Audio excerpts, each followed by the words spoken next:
Tema di malam hari ini kita akan membahas tentang sosok wanita termulia di dunia.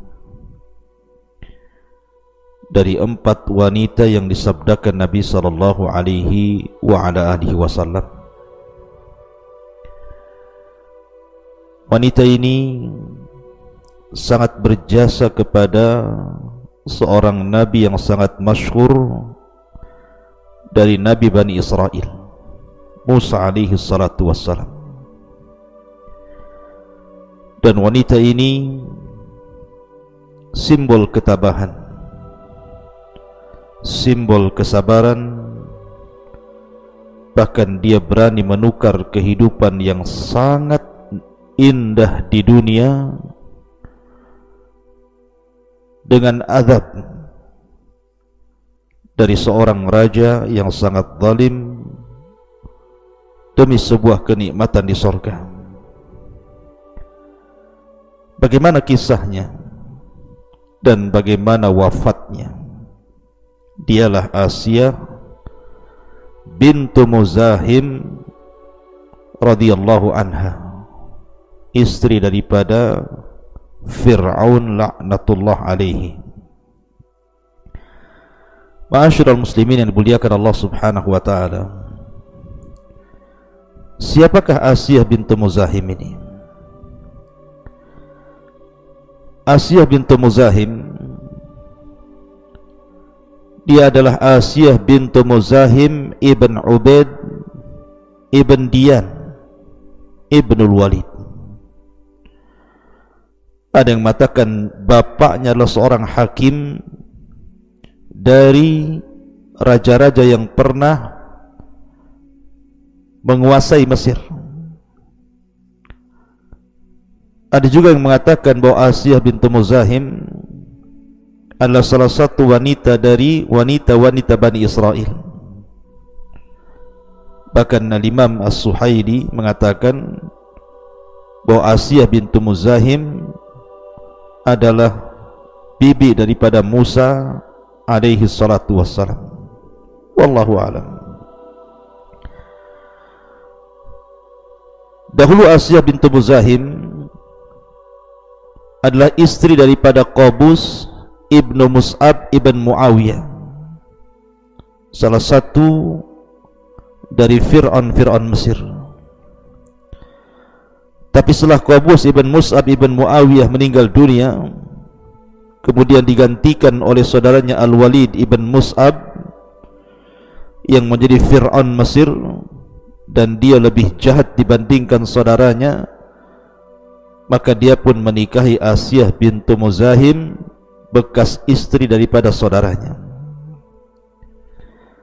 Ma'asyiral muslimin yang dimuliakan Allah azza wa jalla, ada yang mengatakan Asiyah bintu Muzahim tidak memiliki anak, artinya dia wanita akim, wanita yang mandul.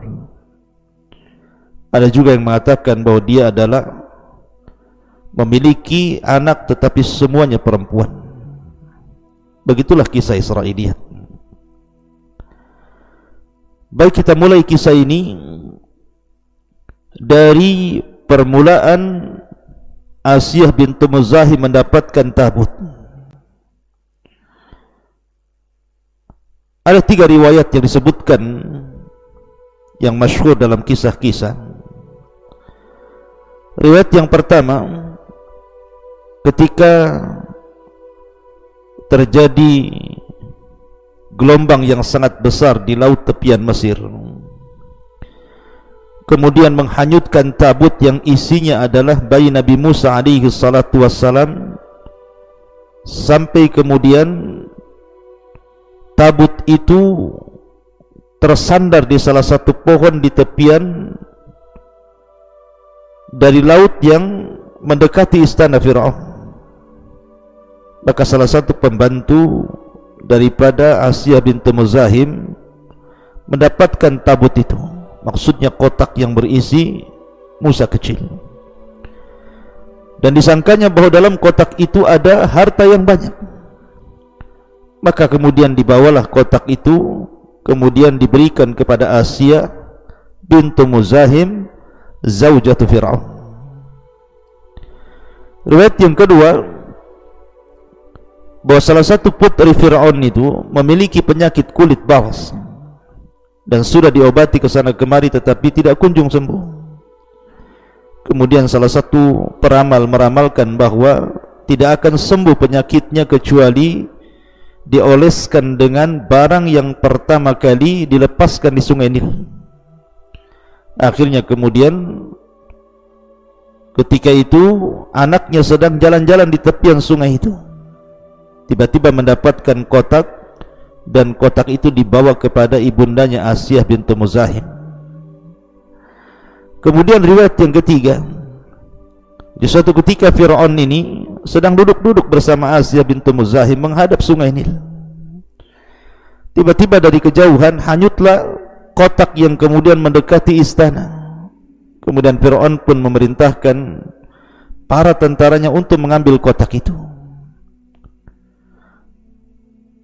Lalu bagaimana dengan cerita kotak ini? Maka ketika kemudian kotak itu sudah di hadapan Asiyah bintu Muzahim dan juga di hadapan Fir'aun laknatullah alaihi, dibukalah kotak itu. Rupanya isinya adalah bayi. Maka Fir'aun memperhatikan bayi itu dan dia melihat bahwa mukanya mirip dengan muka-muka Bani Israel dan tidak sama dengan muka-muka kaum Tibti kaumnya. Maka dia pun kemudian hendak menyembelih bayi itu. Akan tetapi Asiyah bintu Muzahim, yang Allah subhanahu wa ta'ala sudah masukkan ke dalam hatinya perasaan sayang, sebagaimana Allah subhanahu wa ta'ala berfirman, anikdi fihi fit tabuti faqdi fihi fil yammi falyulqihi al yammu bis sahili ya'khudhu aduwwun li wa aduwwun lahu wa alqaitu alayka mahabbatan minni walitusna ala aini, yaitu letakkanlah dia Musa dalam peti, kemudian hanyutkanlah dia ke sungai Nil, maka biarkanlah arus sungai itu membawanya ke tepian. Dia akan diambil oleh Fir'aun musuhku dan musuhnya. Aku telah melimpahkan kepadamu kasih sayang yang datang dariku, dan agar engkau diasuh di bawah pengawasanku. Kalimat wa alqaitu alaika mahabbatan minni, aku telah melimpahkan kepadamu kasih sayang yang datang dariku, kata Allah. Artinya Allah subhanahu wa ta'ala menanamkan kepada hati Asiyah bintu Muzahim ketika melihat bayi Musa yang sangat tampan, putih dan sangat indah sekali, maka tertanam rasa kasih sayangnya. Makanya ketika kemudian Fir'aun hendak menyembelihnya, karena dia melihat bahwa wajahnya ada kemiripan dengan wajah Bani Israel, maka Allah subhanahu wa ta'ala hikayatkan perkataan Asiyah bintu Muzahim, wa qalatim ra'atu fir'auna qurratu aynin li walak la taqtuluhu asa an yanfa'ana aw nattakhidahu walada wa hum la yash'urun. Dan berkatalah Asiyah bintu Muzahim, mudah-mudahan bayi ini akan menjadi penyejuk mataku dan penyejuk matamu. Jangan kau bunuh dia. Boleh jadi dia nanti akan bermanfaat bagi kita, atau kita jadikan dia anak angkat kita. Dan Allah mengatakan wahum la yash'urun, dan mereka tidak sadar, Fir'aun tidak sadar bahwa bayi yang selama ini dicari-cari, yang kemudian diramalkan akan menumbangkan kekuasaannya sehingga sudah banyak bayi dibantainya, rupanya bayi itu ada di hadapannya. Mereka tidak sadar bahwa yang dimaksud bayi dalam ramalan para dukun adalah dia. Itulah kuasa Allah subhanahu wa ta'ala. Dan inilah salah satu jasa terbesar Asiyah bintu Muzahim menyelamatkan nyawa Nabi Musa alaihi salatu wassalam, dan kecerdasannya. Ketika Asiyah mengatakan qurratu ainin liwalak, biarkan dia hidup, boleh jadi dia akan menjadi penyejuk mata kita dan dirimu, kata Fir'aun, qurratu ainin lak wa laysa li, ya boleh jadi menyejukkan matamu tetapi tidak untukku. Ma'asyiral muslimin yang dimuliakan Allah Azza wa Jalla, akhirnya Fir'aun pun lembut hatinya. Setelah dirayu oleh Asiyah bintu Muzahim untuk tidak membunuh Musa, maka Musa pun akhirnya diangkat menjadi anak angkat di istana yang sangat megah, di istana Mesir, dan diasuh oleh Ratu Mesir Asiyah bintu Muzahim. Ketika Nabi Musa alaihi salatu wassalam kecil, kemudian diberikan minum air susu, maka dia menolak. Setiap wanita yang mengeluarkan air susunya, Nabi Musa menolaknya. Sampai pada waktunya, karena Asiyah takut Musa kecil ini mati karena belum dikasih makan, belum dikasih minum susu, akhirnya dia buat semacam sayembara. Siapa yang air susu seorang wanita mau diminum oleh Musa alaihi salatu wassalam, bayi ini, maka aku akan berikan sekian dan sekian dari harta yang kusediakan. Lah ketika itu saudari Nabi Musa berusaha untuk mencari tabut yang lepas di ikatannya itu. Sampailah ke istana Firaun. Ketika melihat bayi itu, dia tahu itu adalah adiknya. Makanya Allah Subhanahu wa taala mengatakan, wa harramna 'alaihil maradi'a min qablu faqalat hal adullukum ala ahli baiti yakfulunahu lakum wa hum lahu nasihun. Dan ketika kami haramkan seluruh wanita-wanita yang menyusui untuk diminum susunya oleh Musa kecil ini, maka saudarinya Musa mengatakan, maukah kutunjukkan kepada kalian ahli bait yang bisa untuk mengkafil Musa, menjaga Musa, dan mereka adalah orang-orang yang berikan nasihat. Akhirnya kemudian dipanggillah ibunya Musa. Rupanya ketika disusui, Musa langsung mau dan langsung kenyang. Maka melihat hal itu, Asiyah bintu Muzahim meminta ibunya Musa untuk tinggal di istana, tapi dia tidak mau. Akhirnya dia pun membawa Musa kembali ke rumahnya dan disusui sampai dia besar. Setelah kemudian lepas dari susuannya, maka Asiyah bintu Muzahim hendak mengambil Musa kecil, dan dia meminta kepada seluruh dayang-dayang istana, para pejabat istana, untuk menyambut kehadiran Musa dengan berbagai hadiah.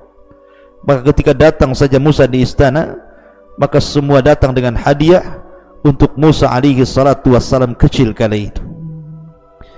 Ma'asyiral muslimin yang dimuliakan Allah Azza wa Jalla. Kemudian juga ada kisah ketika Fir'aun ini menggendong Musa kecil. Tiba-tiba kemudian dia menjambak janggut Fir'aun sampai hampir tersungkur Fir'aun karena kuatnya jambakan itu. Fir'aun marah. Kemudian dia terbayang, jangan-jangan bayi ini yang diramalkan para peramal itu. Kemudian dia hampir-hampir membunuhnya. Maka Asiyah bintu Muzahim kemudian merayu kembali agar tidak boleh membunuh bayi itu. Bayi itu datang membawa berkah. Kemudian Asiyah menawarkan, bagaimana kalau seandainya kita uji bayi ini dengan cara meletakkan satu tamr dan satu jamrah, satu kurma dan satu jamrah, bara api. Kalau memang dia berakal, tentu dia akan mengambil kurma, dan kalau dia sampai mengambil kurma, tentu Fir'aun akan membunuhnya.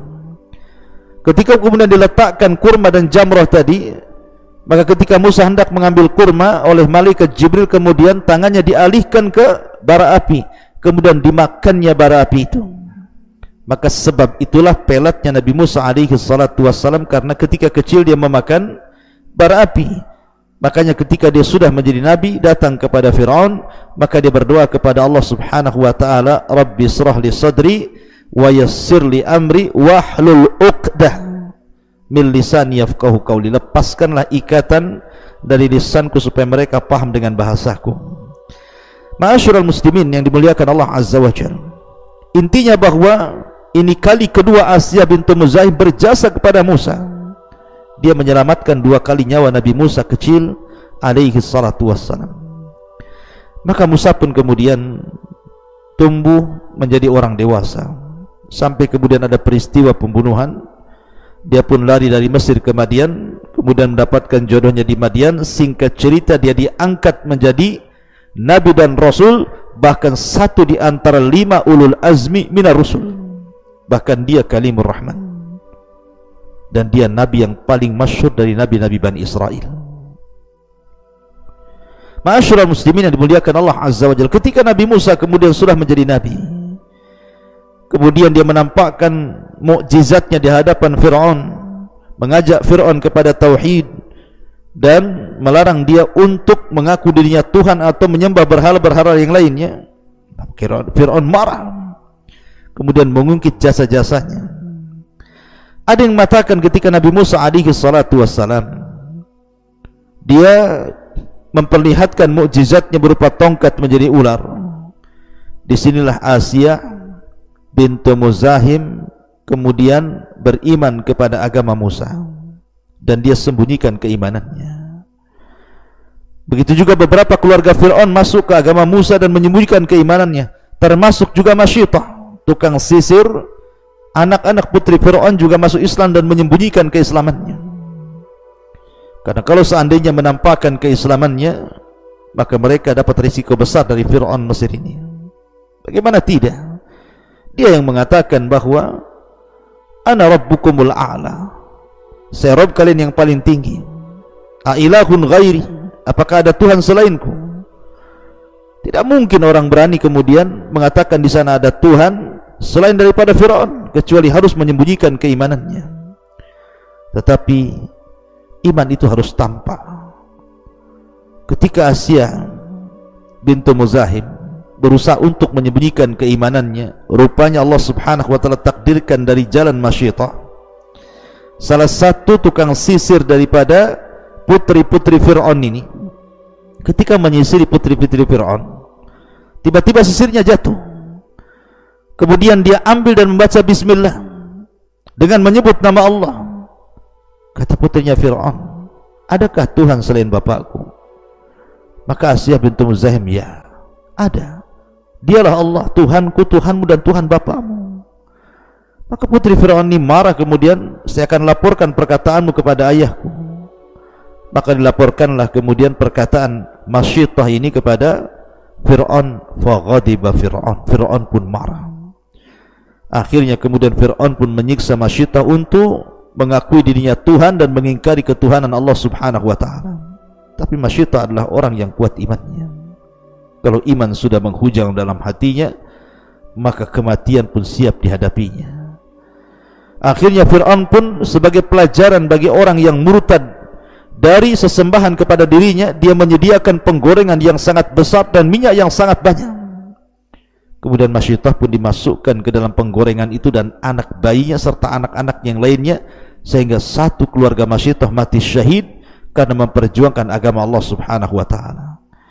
Ketika mendengar Fir'aun menyiksa Masyitah inilah, maka Asia bintu Muzahim marah besar kepada Fir'aun ini. Bagaimana tidak? Bagaimana Fir'aun bisa membakar Masyitah, menggoreng Masyitah hidup-hidup, sementara Masyitah adalah saudari dia seiman, saudari dia karena Allah subhanahu wa ta'ala. Makanya kemudian dia datang menemui Fir'aun, kemudian dia mengatakan, al-wailu lak ma ajra'aka alallah. Celaka engkau wahai Fir'aun, celaka engkau wahai suamiku, alangkah beraninya dirimu kepada Allah subhanahu wa ta'ala. Tiba-tiba kemudian Fir'aun mendengar bahwa istrinya menyebut nama Allah, persis seperti yang dikatakan Masyitah. Maka Fir'aun pun marah, kemudian meminta kepada Masyitah untuk kepada Asia bintu Muzahim untuk menarik kata-katanya. Tetapi dia tidak mau, dan dia mengatakan, amma an akfura billah fala wallah, adapun kalau aku harus kufur kepada Allah, saya tidak akan mau. Maka kemudian Fir'aun pun semakin marah, kemudian mengumpulkan orang-orang Mesir, meminta pendapat mereka tentang Asia bintu Muzahim. Maka kumpullah para pejabat Mesir. Kemudian di ruangan sidang kata Fir'aun, bagaimana pendapat kalian, ma ta'lamuna min Asia bintu Muzahim, apa yang kalian tahu tentang Asia bintu Muzahim? Maka orang-orang Mesir pun, para pejabatnya, memuji Asia bintu Muzahim. Tiba-tiba Fir'aun mengatakan, innaha ta'budu rabban ghairi. Tapi ingat, kalian boleh memuji dia, tapi dia sudah menyembah Tuhan selain diriku. Maka orang-orang mengatakan, idan uqtulha, kalau gitu bunuh dia. Maka ketika sepakat dalam ruangan itu bahwa mereka meminta agar Masitah dibunuh karena tidak mengakui ketuhanan Fir'aun, maka Masitah pun kemudian diikat, kemudian dibawa ke padang pasir, kemudian diikat di batu dengan terik matahari yang luar biasa, kemudian ditinggalkan. Fir'aun ini berprasangka bahwa pasti Asiyah ini akan kembali menyembah dirinya, tapi dia salah. Keimanan Asiyah begitu menghujam dalam hatinya, begitu kuat, bak gunung yang sangat kokoh sekali. Dia tidak bergeming sama sekali. Bahkan dalam riwayat, Musa alaihi salatu wassalam kemudian datang kepada Asiyah bintu Muzahim. Dipegangnya kemudian tangannya, kemudian dibisikkan bahwa Allah subhanahu wa ta'ala tidak mungkin menimpakan rasa sakit kepadamu. Maka Masitah Asiyah bintu Muzahim pun selama disiksa oleh Fir'aun, dia tidak merasakan sakit. Dia hanya tersenyum, dia hanya tertawa. Maka Fir'aun pun semakin gila ketika melihat istrinya. Bahkan dia mengatakan, lihat, kata Fir'aun, aku sudah mengadab dia, aku sudah menyiksa dia, tapi dia malah tertawa. Ma'asyiral muslimin yang dimuliakan Allah subhanahu wa ta'ala, sampai pada waktunya akhirnya Fir'aun pun terus memaksa Asiyah bintu Muzahim untuk murtad kembali, tetapi dia tidak mau. Berakhir dengan keputusan bahwa Fir'aun pun harus membunuh Asiyah bintu Muzahim. Ketika Asiyah bintu Muzahim hendak dibunuh oleh Fir'aun, maka Asiyah pun kemudian berdoa kepada Allah subhanahu wa ta'ala untuk dibangunkan baginya satu istana di surga. Dan doanya dicantumkan dalam Al-Quran surat Tahrim, wa dharaballahu mathalan lilladzina amanu imra'ata fir'auna idh qalat rabbi ibni li 'indaka baitan fil jannah wa najjini min fir'auna wa 'amali wa najjini minal qaumidh dhalimin. Dan Allah sudah membuat permisalan terhadap orang-orang yang beriman dengan seorang istri Fir'aun, Asiyah bintu Muzahim. Ketika dia berdoa kepada Allah saat menjelang kematiannya, Rabbi ibnini indaka baitan fil jannah, ya Rabb, bangunkan untukku di sisimu sebuah istana di surga. Selamatkan aku dari Fir'aun dan amalannya, dan selamatkan aku dari kaum yang zalim. Ma'asyiral muslimin yang dimuliakan Allah azza wa jalla, maka Asiyah pun berdoa kepada Allah azza wa jalla. Ketika itu Musa memerintahkan Asiyah untuk melihat ke langit. Maka ketika dia melihat dan memandang ke langit, sebagaimana riwayat Abdullah ibn Abbas radhiyallahu anhuma, maka Asiyah pun kemudian melihat istana yang langsung dibuatkan oleh Allah azza wa jalla. Dia bisa melihat istana yang kelak akan ditempatinya di surga. Dari situlah kemudian dia pun tersenyum dan tertawa. Ketika Fir'aun melihat detik-detik wafatnya Asiyah tersenyum dan tertawa, Fir'aun mengatakan, ungduru ilal junun alladhi biha tadhaku wa hiya fil azab. Lihat wanita itu, gilanya semakin jadi. Dia tertawa sementara dia sedang diazab. Maka kemudian Asiyah bintu Muzahim pun setelah diperlihatkan oleh Allah azza wa jalla istananya di sorga, maka dia pun menghembuskan nyawa terakhir beliau radhiyallahu anha.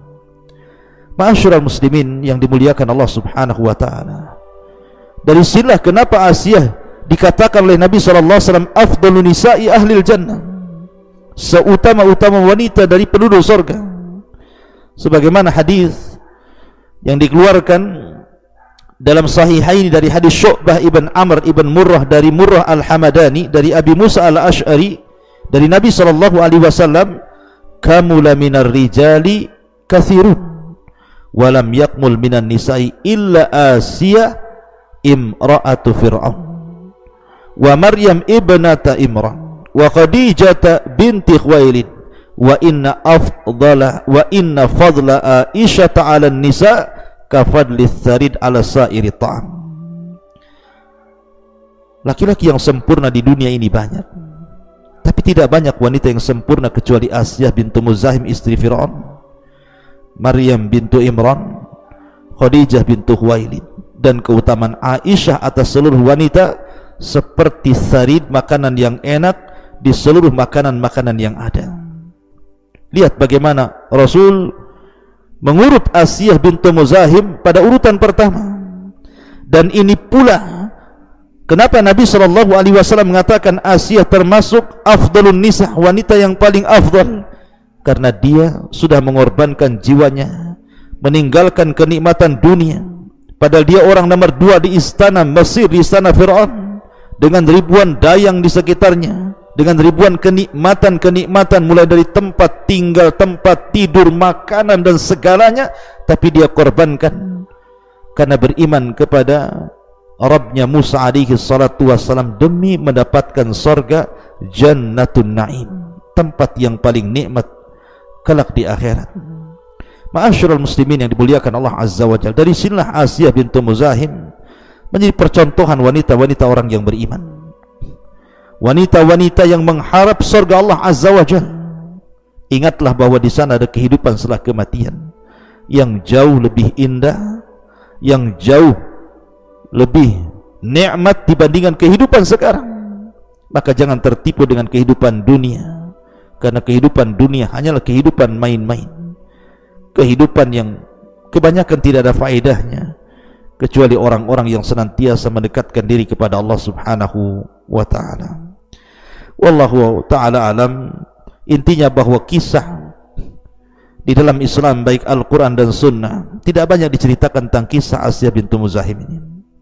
Hanya menyebutkan tentang permintaan Asiyah di dalam Al-Quran agar dibangunkan satu istana di sorga karena pengorbanannya. Yang kedua, tentang pujian Nabi SAW dari 4 wanita terbaik dunia adalah Asiyah bintu Muzahim.